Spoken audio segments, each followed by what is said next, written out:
bet? Do you or someone you know have a gambling problem? You know which number to call. And if you don't, it's 1-800-GAMBLER today. Okay, so let's talk NBA bubble bets. It's NBA Finals bubbles bet with Joel Walkowski. He'll be coming on here as we talk about the Los Angeles Lakers as they get ready to, I think in many ways, and I want to know what Joel has to say about it, are going to be facing arguably their toughest challenge with the lowest seed that probably had a realistic chance to be there or to be here, so to speak, in this moment. And that is the Miami Heat. And as we talk about, we're going to talk about prop bets. We're going to talk about our predictions for the series. We're going to talk about legacies. We're going to talk about some matchups that you may not know about. Dion Waiters is in our news feed, our rundown. Black head coaches. We've got a lot to get to. And I want to start here as we wait for Joel to come on here. Doc Rivers was fired as the Clippers head coach. And I'm looking on, social media. There's Joel. Hello, Joel. Hey, how you doing? I've been here the whole time, my friend. How are we? I watched that ad read and I watched that open, and I gotta say, I disagreed with everything you said, Jumoke. What? First of all, I want to know if you can get COVID through a Zoom call. Secondly, you talked about, do I look flush? I see you're a little red, and I know that because you have a visual indicator of what you look like happy and healthy behind you, and I see a little bit of a Rudolph the Red-Nosed Reindeerian complexion on the visage of my beloved co-host of this operation, Jumoke Davis. There are two other things you said that I disagreed with, and I'm sorry to throw you under the bus at the stop, but I have 3 screens. I've got all those TVs, but I've been enjoying myself with no screens. Here's what I've been doing. What? Yeah. Like an old newspaper magnet, I've been listening to the first half of all these NBA playoff games in the sauna, which I would also recommend not only for content consumption, but it would help with your ailment. I live in a hotel. I put it on there. And then with 6 minutes left in the second quarter, I take a shower. I watch the second half on television. It's a beautiful way to consume it. And we're spoiled by all these TVs. The games are the games. I fell in love with these games from reading old Sports Illustrated. Surely a cell phone is enough. I don't know. I can't do it, Joel. I try my best. See, the funny thing is I can be a radio or an audio person, but I felt like I've only really enjoyed that with baseball. I used to sit there and sit outside and listen to a baseball game on the radio and eat dinner. And I was okay with that. And maybe it's because it was less action, that basketball is so visual that I feel like I have to see it. And I don't know, maybe it was just being in the kid's bedroom, self-quarantining. It just took away from it. And you know what? And I probably would have enjoyed listening to Doris Burke, who's making NBA history as the first female, as a color analyst for NBA conference finals and finals. So maybe I'm going to have to do it now. Or maybe you'll enjoy Jason Kosmicki and Scott Hastings, the color and play-by-play announcers for the Denver Nuggets. They did a great job. I enjoyed having them in the cedar box with me. They were sweating out their team's futures. I was sweating out my toxins, and we had a beautiful synergy there. Give me that little dash of homerism. Let me imagine this amazing MJ-esque layup from Jamal Murray. That was beautiful. It sounded great. It does leave more to your imagination when you're listening to it on the radio. And not much is left to the imagination, so you get two. That's very true. That's very true. Joel, I'm glad you're with me. I'm glad we're back together again. Every Tuesday, baby. Yeah, And we're man. here with the NBA Finals loom. I'm getting ready. The only way I know how, I'm listening to Nelly's cover of Round Ball Rock, Heart of a Champion. Let's go. Let's do it. Let's celebrate this Lakers title with a few caveats. Wow. Okay, so we're already celebrating the Lakers title. Well, you know me, I'm firmly in the Miami Heat camp. It's rare that a team outside of the Detroit area has resonated with me on such a personal level, but I see a lot of myself in Jimmy Butler. Like the way he conducts himself for this NBA championship is the level of psychopath I achieve to win my pickup basketball games every weekend. I thought you were going to say the hair and the coffee. Hey, the coffee and the no family visits. And then I'd be right there with it. If I was in the bubble, I'd be saying, Mom, stay home. Gabby, stay home. I got another ring to win. So I get Jimmy Butler. And you know what? I talked about this on the walk on yesterday. We know Jimmy Butler's selling coffee. Is this the long game for some sort of flu game corollary? Yeah. Oh, there's no doubt about that. Yeah, I think he's spiking those coffees. You know, LeBron's going to sleepwalk over in the morning. Jimmy's filling it with laxatives, getting that game one victory. there's no doubt that Jimmy Butler is the type of player that will do any and everything to make sure his team wins. I hope he's still doing the 3:30 a.m. practices. But let's talk about the other LA team that we both thought we would be talking about in the NBA Finals, and that's the Los Angeles Clippers. Were they right in getting rid of Doc Rivers? Yeah, I mean, too long had lasted with Doc as the coach, and if there is just a new person in charge in the form of Steve Ballmer, it's conceivable that you're going to bring your own coach in. Like, he had over a decade there. They traded for him. He did an amazing job in the wake of the Stiviano-Sterling controversy of righting the ship. But this team has been through 3 fluid identities, and to see a team in the playoffs, I know superstars make it hard to coach sometime, but they didn't really have an offense in the second half of that Nuggets series that I could identify. So without a system of play in place, I think he really had to be held accountable. Like, that was a very bad coaching performance throughout the postseason. He should have handled Dallas very easily. That matchup was so in the Clippers' favor. And the Denver Nuggets thing, that is just such a black mark on the resume. Yeah. I mean, it is, and it's sad. I mean, unfortunately, the Clippers had the 5th best regular season winning percentage in the NBA since Rivers took over in 2013-14. But to blow a 3-1 lead and a couple of them with the Clippers is really sad. I just also find that it's hard not to think about the narrative of how the conversation came up of black head coaches and the issues that they have with getting jobs after Steve Nash was hired by the Brooklyn Nets. And I don't like that the conversation always goes there immediately. But there were just some things that I felt compelled to ask, is it something there? Because, as I listen to both sides of the Nets and to hear Steve Nash say, hey, yeah, white privilege is a thing. But he still took the head coaching job. It's not like he said white privilege is a thing. And, hey, I'm going to take a backseat and be an assistant coach. Why don't we let Jacques Vaughn stay as a head coach? And I'll be an assistant under him and learn. No, he still said, yeah, white privilege is a thing and it's wrong, but I'm still going to take the job. And, now there are only 4 head coaches in the NBA that are black head coaches. There were 7 at the start of the season. There were 14 in 2012. And from, 2000 to 2010, there were average of about 10 to 11 black head coaches in a league where the players are 75% black.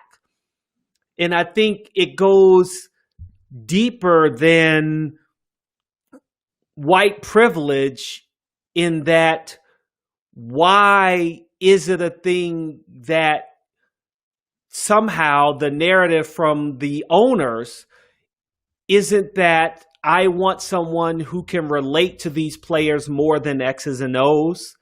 I'm just curious, not just from you, but just in all of my different readings of what is it that makes you say a black head coach is not right to run an organization for me. And we're not even getting into GMs. We're not even touching on the fact that there are even less black GMs in the NBA. What's your thoughts? Okay, so can I acknowledge the institutional problem of having black head coaches? It's not been addressed in a meaningful way. You've seen guys who are kind of, I think Patrick Ewing is probably the poster child for how hard it is to get these kind of jobs. Mm-hmm. You know, he's got a pedigree kind of similar to Steve Nash, bestest player in the league for around a 5-year span, never came up short, but like cerebral acknowledgments. And I do think it is something pervasive within the paradigm of the game itself. However, in the most 3 recent examples, I don't think they quite apply. So Alvin Gentry, I think we can agree that the ship has sailed there. He needed to go. He didn't do the job he needed to in New Orleans. And, you know, I think the same is probably true of Doc, that it seems like that might have been a mutual decision. Like, I wouldn't be surprised to see Doc end up in Houston with Austin next year. That could be good. And the problematic one, you mentioned it, I'm glad you did, was the Brooklyn Nets hire, because Steve Nash, I didn't like the hire. I thought Jacques Vaughn did a wonderful job. They overperformed throughout the bubble, and I could have problems with that Nash hire being an example of white privilege, but I personally believe that if we're going to talk about empowering members of the black community, didn't that decision originate with Kyrie Irving and Kevin Durant? Like, because it was in their hands and they chose the coach, I think they're just wanting things to be aligned with their preferences, and Steve Nash got caught in the crossfire. Like, is Steve Nash like qualified to be the head coach? No. Do superstars have too much power on these franchises? Yes, of course. So I think you have that. They kind of brought Nash into the crosshairs because I believe Kyrie and Durant brought him to the front of the line, and they're dealing with it as such. But that's interesting too, because Byron Scott, in a interview with TMZ Sports, got to give credit to them, that he even said, quote, "Our players don't do a good enough job of advocating for black coaches. That's just something we have to change as well. It's just one of the things that's going to take time. We all know that, but I think it's something we have to pay attention to." He went on to say, "I wouldn't say the onus is directly on them. I don't want to put that type of pressure on the players. I do want them to stand up for black coaches, though. I think they should I think they should be a little bit more involved in the process," unquote. And I find that with the Nets, we can say, okay, maybe they didn't do that enough. But now I definitely want to know, in this Clippers process, where Playoff P and Kawhi played, what were their parts and the other players' parts in deciding that it's time for Doc Rivers to go, or maybe they didn't have that kind of pull in the decision for him no longer being with the team, but will have pull in who the next hire should be. Yeah, and I believe the practices and the procedures that will put black head coaches into positions of power do exist, and the NBA is proactive in that regard. Like, look at just all the measures Masai has led on a global level. They do need to have more coaching development, but can you really fault the hiring practices when something is just innately wrong with how coaches are hired in the NBA? You know what? And you said it best. I think the issue, when you put it into perspective, is that in any business, it starts at the top. And if the top is white and the top doesn't see a problem or doesn't want to make a real change, then nothing is ever going to change. And that's the bottom line. How many black owners do we have? And we're really just talking about the NBA like right now, right? We've got one. We've got one. And that's it. So only one black owner can go into the ownership room and say, hey, we've got a problem. Now, the question is he doing that? But the thing is, it's not like you're going to be able to tell the owner, sell the team.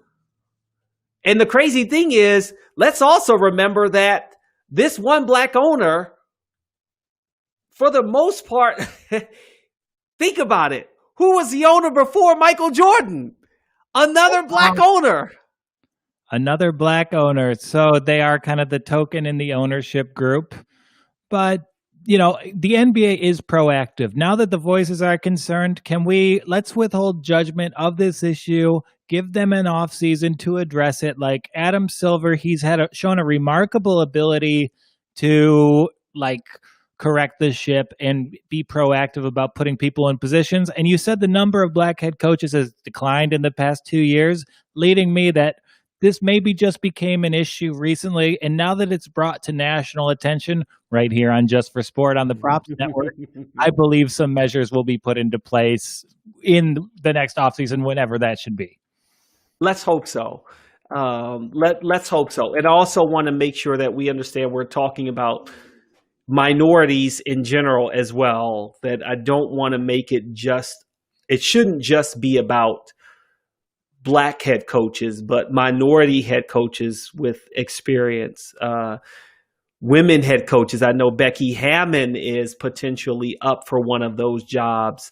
And organizations have championed these minority coaches. Becky Hammon comes from the Spurs. Eric Spoelstra comes from the Heat. So these forward-thinking organizations, they've seen the discrepancy in how these potential assets are valued and treated, and they've, kind of done good work that increases their margins of return, that kind of makes them look like upstanding companies as well.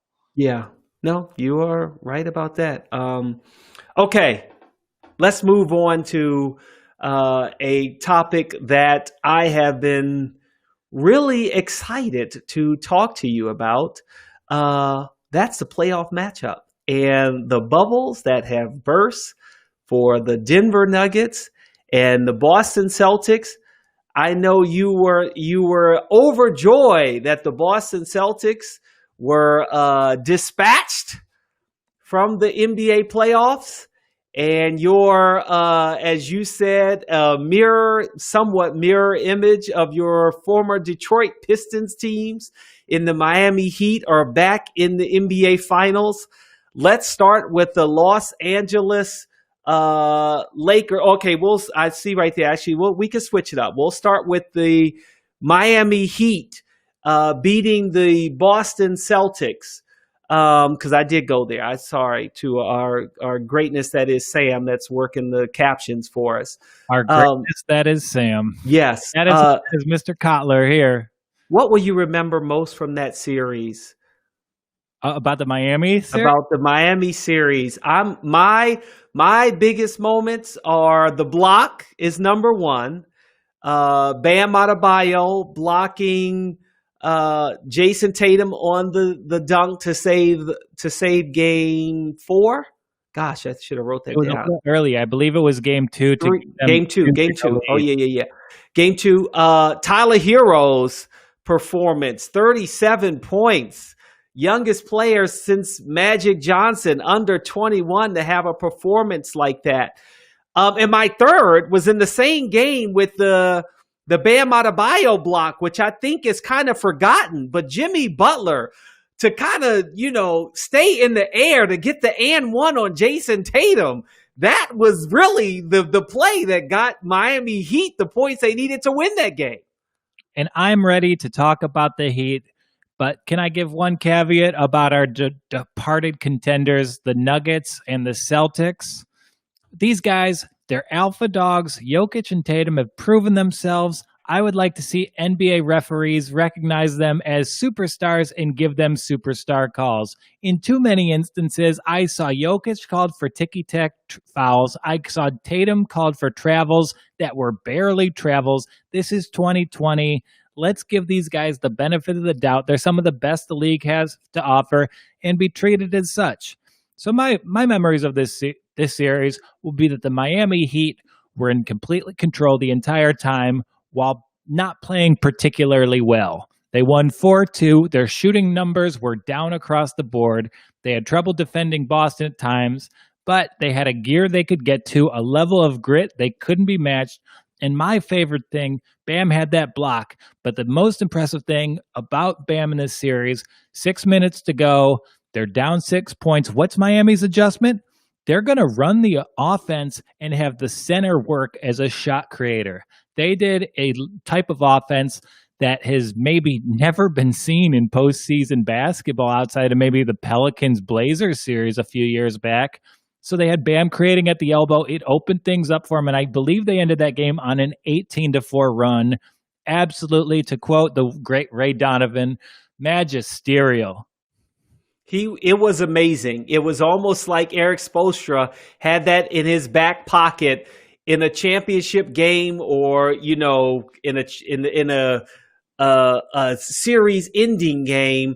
Let's throw one last wrinkle into the game, and let's see if the Celtics and Mr. Brad on the other side, the coach for the Celtics, can come up with a counterpunch. And he really couldn't. And it was amazing. It really was. And I'm happy for Bam.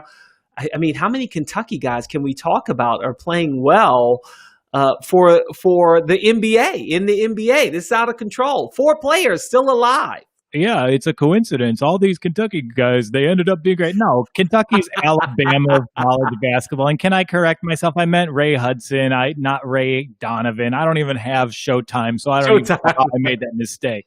I'm talking about the English soccer announcer, not Liev Schreiber, although he did a great job announcing that Maradona documentary. So, he's there too.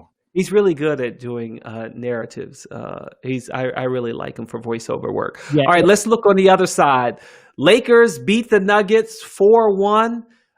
Best plays from that series. I'm going to say number one is LeBron James saving his best for last, having a triple-double to eliminate the Nuggets. Next play after that is you're rolling your eyes. Oh God, what a insufferable fanboy! You've been Stockholm syndrome. You've been with the guy for 2 decades. It's not his team. That wasn't the best play. You're going to take the LeBron triple double over AD having his first amazing playoff moments, dueling with Jokic at the end of game 2.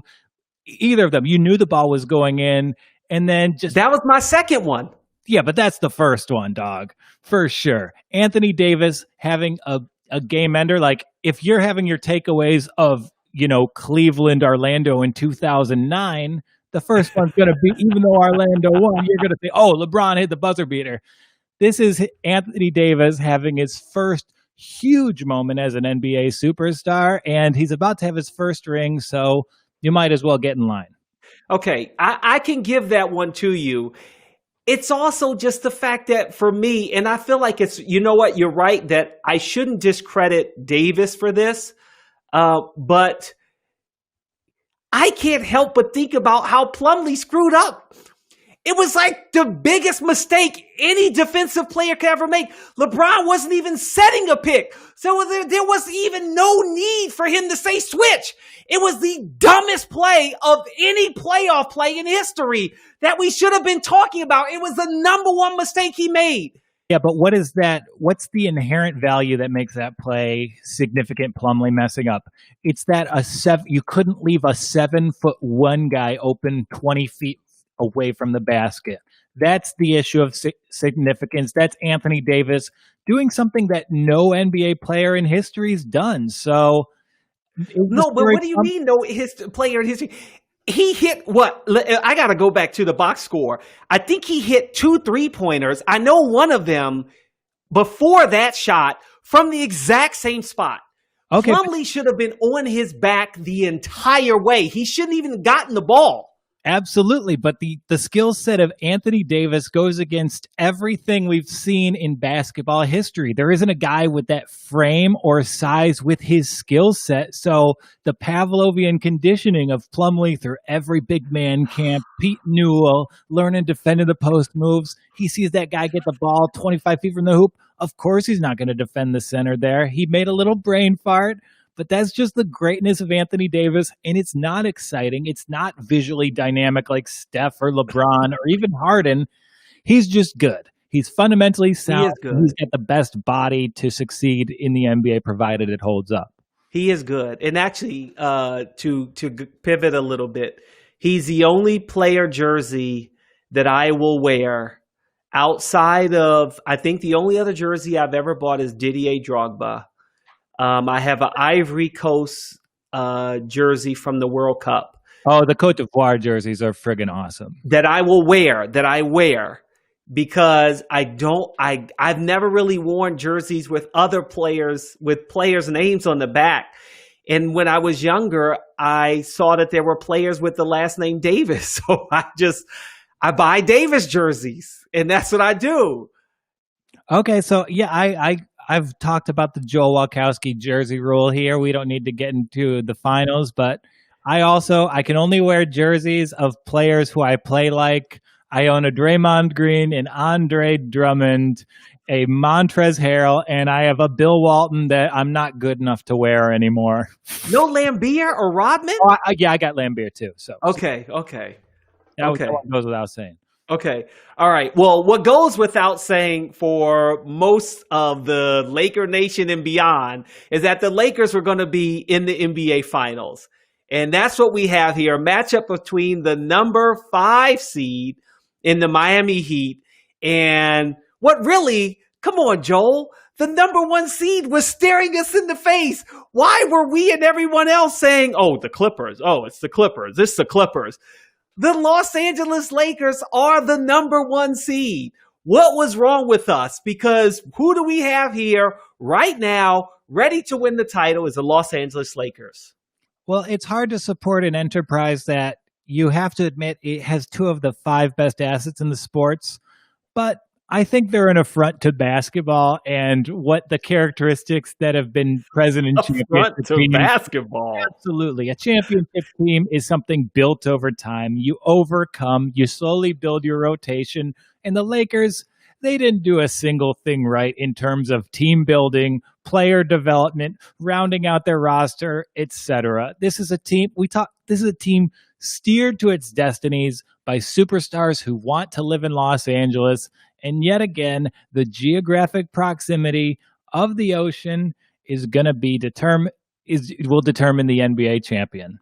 I have that a little further down the rundown, but we're going to go right into it because you're talking about it right here. When can we look back? How far back can we go for a championship that we say that team was built through the draft, that they didn't pick a top name player to get them over the top, or 2 players in this case, that they got LeBron and Anthony Davis. And the amazing thing is I think we can go back to that first Golden State Warriors championship and that second year that they maybe should have won, that they lost to a LeBron team that was built through free agency and having a lot of money and putting the team together. Because realistically, I wonder if you go back through history, you'll find that teams have been doing this forever. I mean, heck, my hometown, Washington, won championship. How did you get that championship? I drafted Wes Unseld?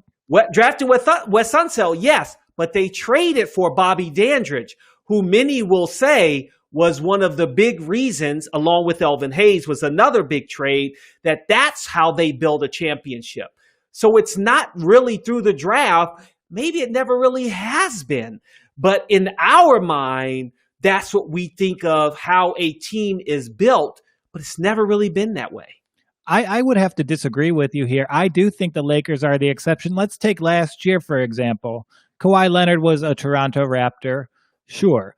But it's not like he chose to go to Toronto. It's not like he didn't determine his fair market value with GM trades. Toronto, they did a good job drafting players, cultivating underused assets, and getting the best out of all 15 guys on their roster. And they were able to exploit what they created by trading DeRozan, Podol, a few other assets for Kawhi Leonard. They got a title. That simply isn't the case with the Lakers, where Anthony Davis held the Pelicans hostage, forced his way to the Lakers. LeBron signaled that he wanted to go there the entire time, and they rounded out the supporting cast after the fact. There isn't a degree of planning. This was just reacting to the machinations of superstars, and is a different team model of team building that is, I really don't see a historical correlation for this particular Lakers team. No, I mean, I definitely look. We all know LeBron James basically chose the Lakers because he wanted to be in Hollywood, so it would be easier for him to shoot Space Jam scenes. No matter what team LeBron James went to, they probably going to be in the NBA Finals at some point before his career is over, assuming that the Lakers are going to be the last team. I agree with you from that perspective. I just think that trades and players going to specific teams have always been a part of the NBA. We just don't focus on it the same way as much as we do now, where there are debates and talking about it and making it a topic of conversation and, degrading a championship or not. Because obviously the bubble is going to be another thing that people bring up. I won't degrade that championship. I think this is a high degree of difficulty, and the Lakers deserve all the credit of the world. No asterisk whatsoever. I just think it's interesting and historically significant. Just, this is like the best restaurant in town being a chain restaurant. Mm-hmm. Like, there's no local character. There's no ties to the community. It's just an amalgam of what some millionaires thought would work. So the Lakers win if what? Miami needs to shoot 40% from three.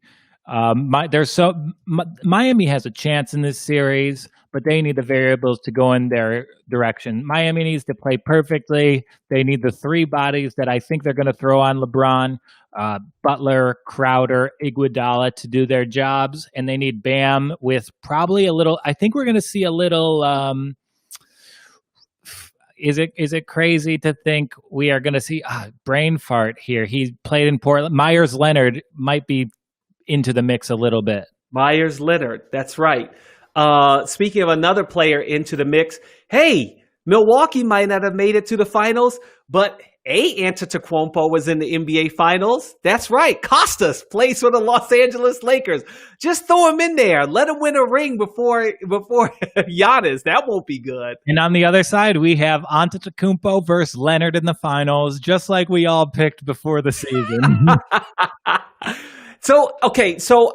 My thing is that the Lakers win, like you said, if defensively they can stop the Miami Heat, because outside of LeBron and Anthony Davis being, if you had to grade the top players on both of these rosters combined, 1 and 2 would be LeBron and Anthony Davis. 3 would be Jimmy Butler. 4. Who would be 3? Bam now. After that. Okay, I was going to say Bam is my 4. So you say Bam's 3. I'll take that. Bam 3, Jimmy 4, Tyler Herro 5. I would put Goran 5, but I like Goran 5, Tyler Herro 6. I mean, we can go on and on. 7. Yeah, you might maybe you put Rondo 7th, but maybe. But the Lakers roster is not built to be able to contend with how deep the Heat rosters is, at least especially when you talk about offense. Yeah, and you kind of saw it play out in the Celtics series and just the playoffs as a whole. Miami's not a great first quarter team. What they really established their success is when they bring Herro and Robinson in with that second unit, and then they kind of just beat up other teams' second units. And by the time the starters are back in there, they're digging out of a hole. Miami, they've got that pit bull mentality, and it's hard to take it away from them. So, I am. Go ahead. I mean, how does Miami win this? Because on the other side of the coin, I'm railing against the Lakers team building. It is a top-down, cohesive, organizational effort.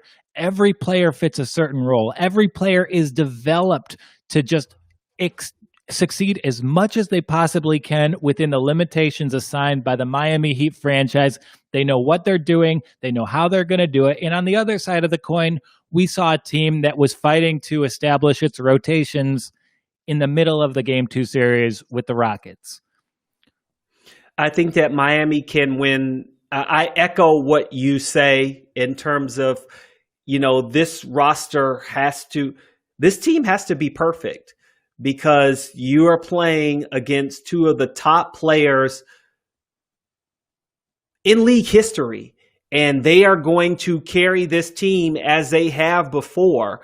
I think you're going to need players, maybe even like a Jay Crowder, dig deep and get a little bit more out of Andre Iguodala, Duncan Robinson.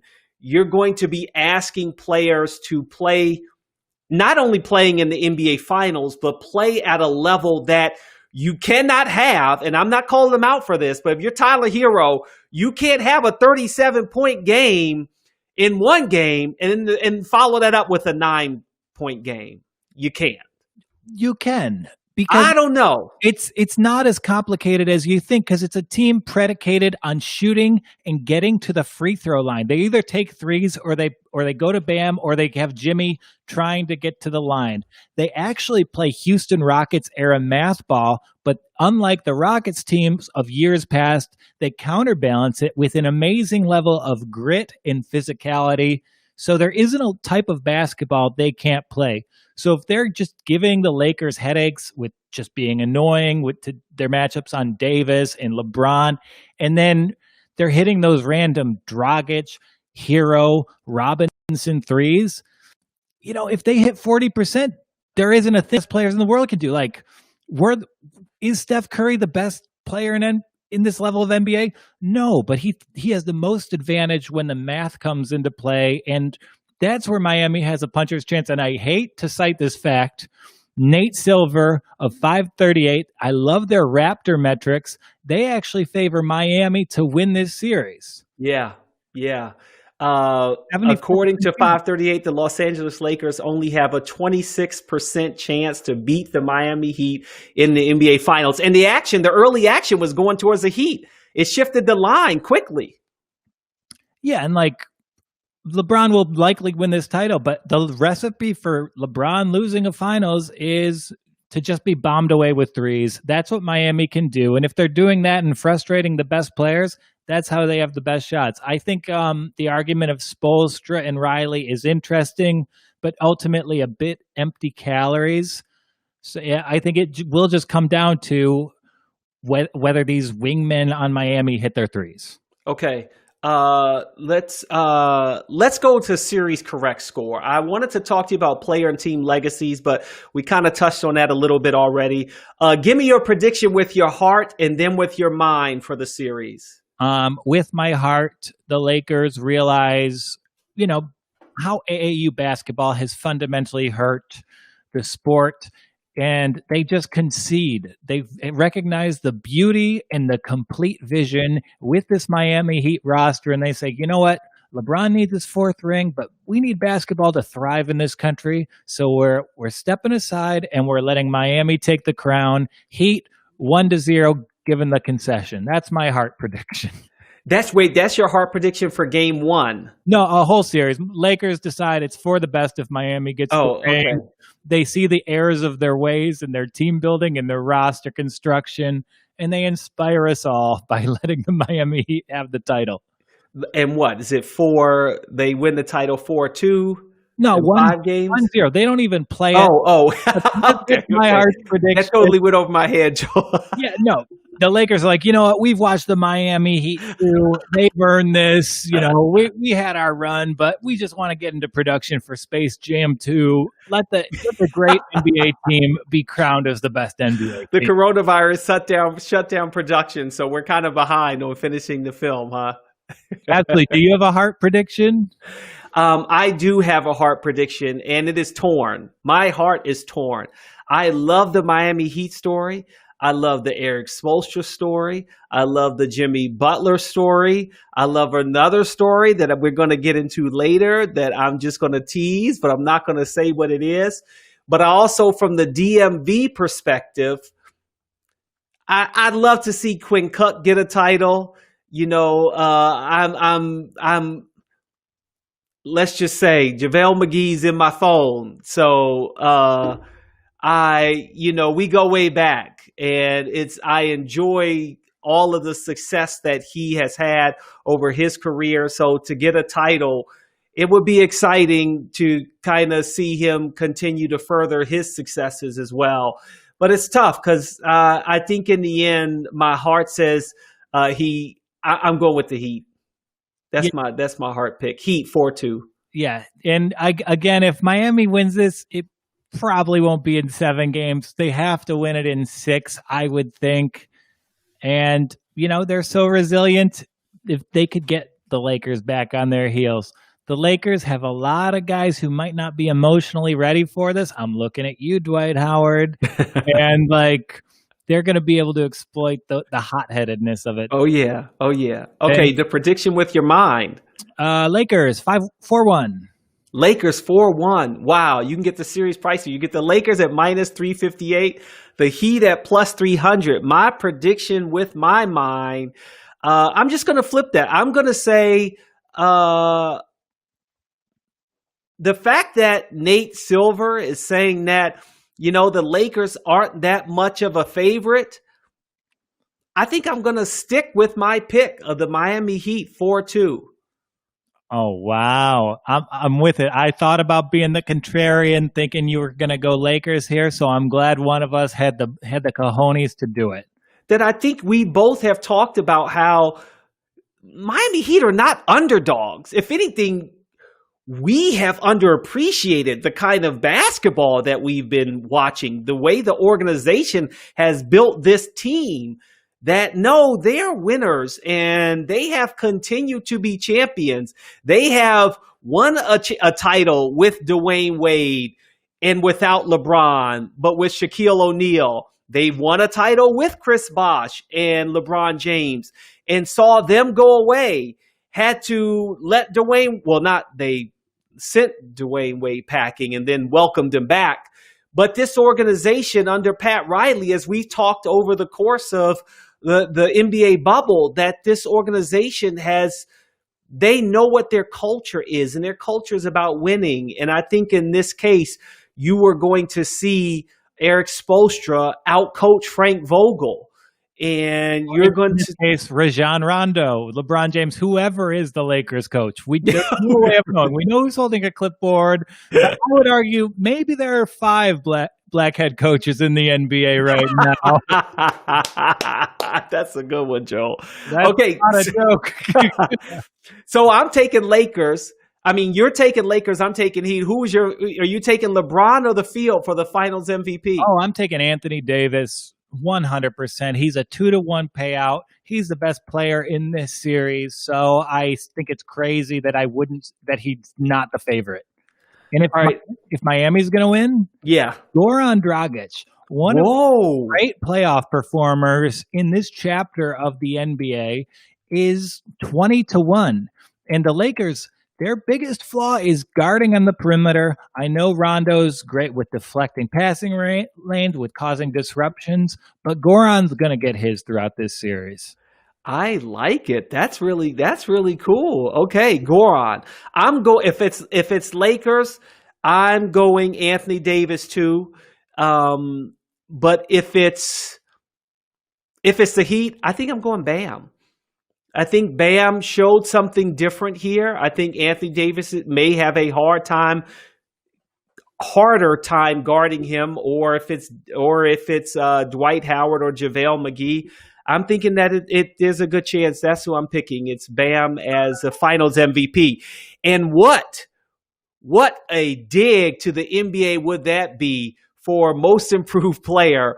It should have been Bam all along. And look where Bam is, and you picked a guy who there's no way in my mind, and Brandon Ingram should have been most improved player of the year. Yeah, because he was probably that good the entire time. He was just a Laker, and they didn't know how to use him because they didn't care about figuring out how to use him, because they punted on 3 great young players, because they didn't give a shit about him, because they knew this was coming. They And did. that's why we're cheering for the Heat here at Just for Sport and the Props Network. Yeah, pretty much. You got that one right. Okay, so let's go to the game. We've got game 1 tomorrow night, 9 o'clock on ABC. Point spread. We've got the Lakers at -5 at -110. The over-under at 217 and a half. You can get the over at -112 and the under at -109. And the money line, Heat at +175 and the Lakers at -215. Who are you taking in game 1? I'll go Lakers and the under here. I love the under because I do believe that there's going to be a big scheme from Miami that's designed to drag Anthony Davis away from the basket, and it'll make their offense a little bit more efficient, but there might be more 2-pointers than you would initially expect in the first half. I am taking the Heat +5, but I am taking the under. I think that these teams will be feeling themselves out, and I think it's going to be a much closer game.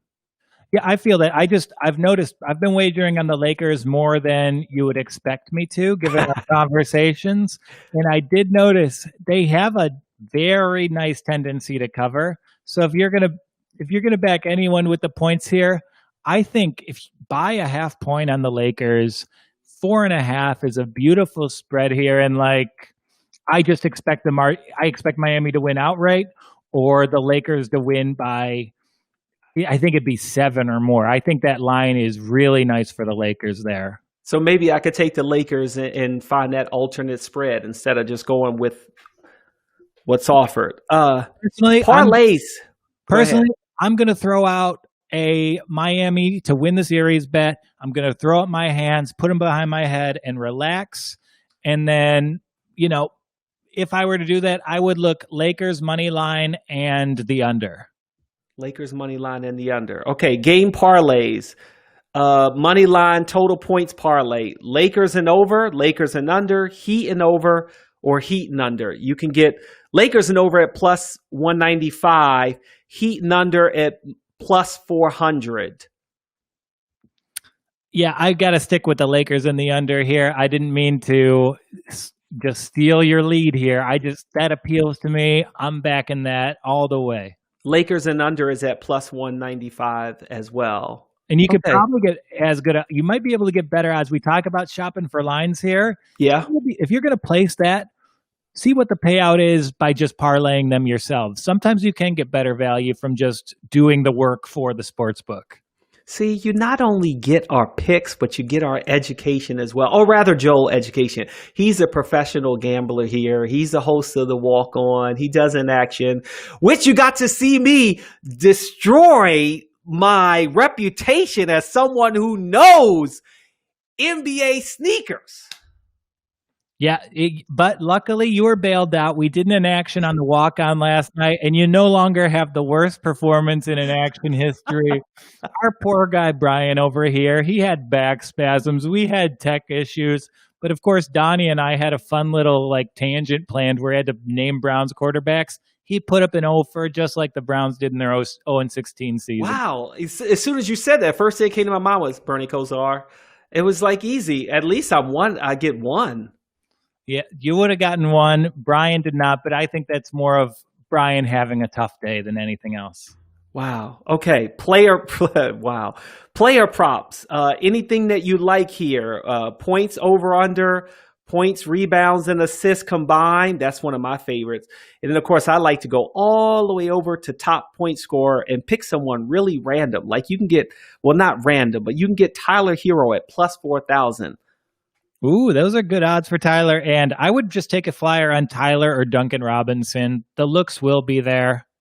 Duncan Robinson +10,000. Now that's one that I took that I totally failed on. in my last pick. I'm trying to remember who it was that I took him at plus 10,000, and it just didn't come to fruition for me. Oh, Michael Porter Jr. for the Nuggets. I thought he'd have a good game, but never came to fruition for me. Okay, so those are our picks there. I've got some great stories for Joel and I to get into on the other side of this short break with our last second shot. The Props Network has you covered if you want to bet on the NBA bubble. And here's your last chance because we're at the NBA Finals. Just go to the Where to Bet page on the propsnetwork.com and get free bets and bonuses from legal sports betting sites in your state.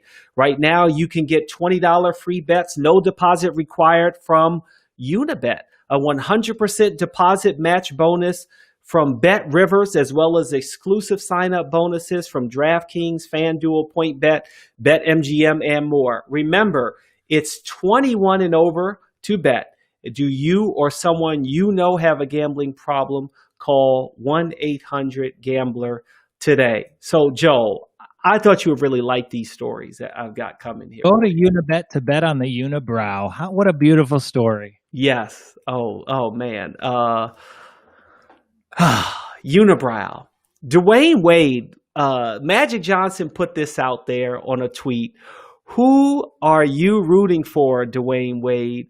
Heat Nation or LeBron James and Laker Nation? And Dwayne Wade said Heat Nation.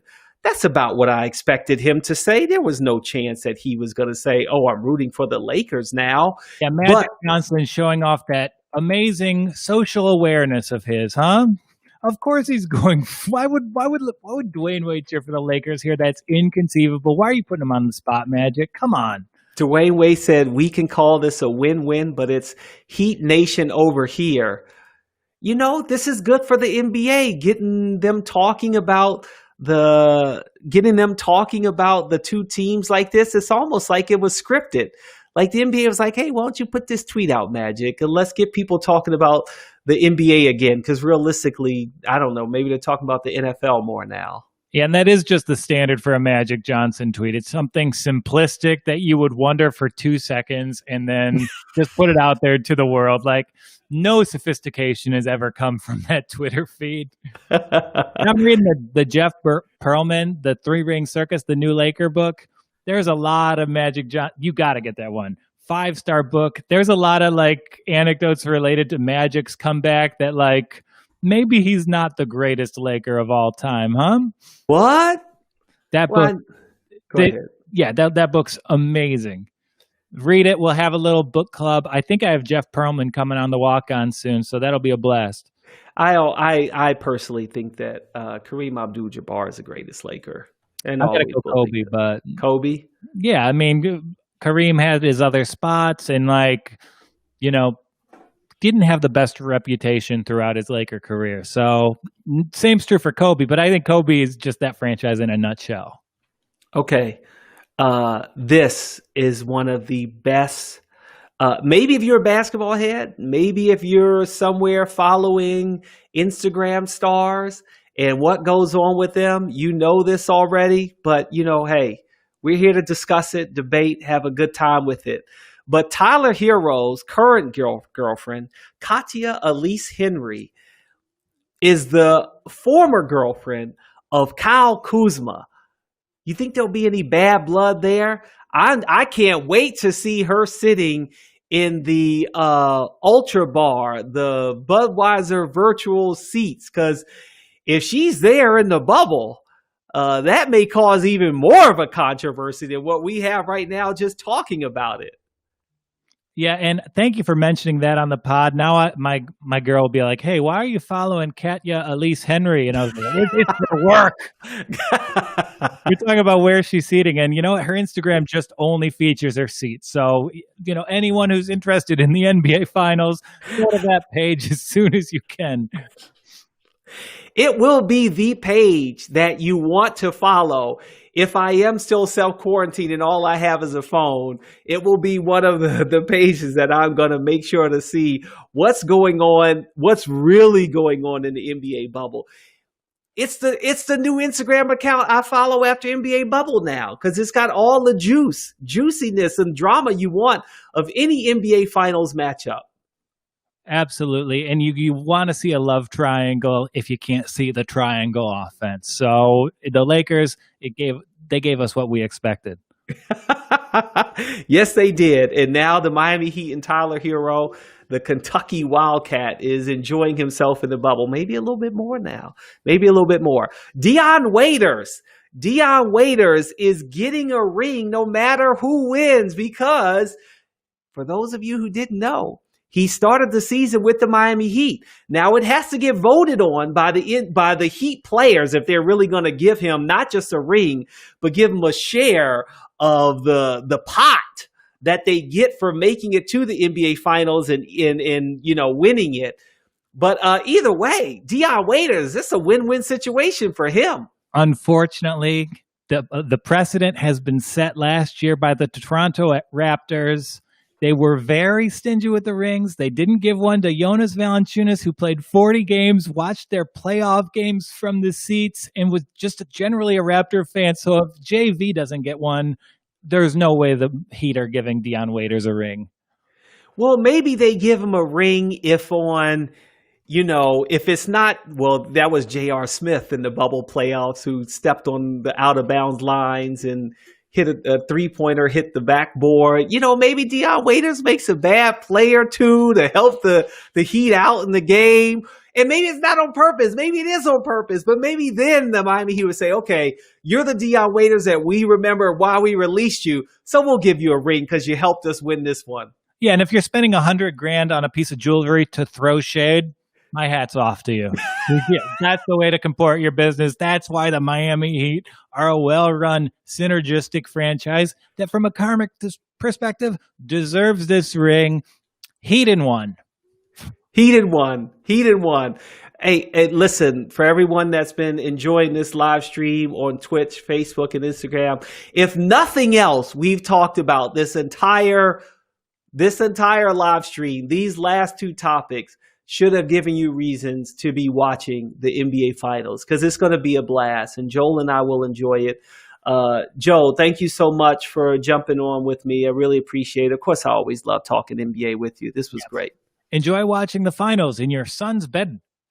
Oh, yeah. I'm going to try my best without a television. Back to the radio. Doris Burke, here I come. Or maybe I'll listen to you and just go with the local radio team, because then I'll get that Homer kind of listen. Love the local radio team. If the Miami Heat has a local radio team, who knows? All right, make sure to follow Joel Walkowski on The Walk On. He's on Twitter at The Walkowski. He's done in action. It's just a great guy. I hope you've enjoyed it. Thank you very much for watching our live stream on the Props Network. Ciao for now.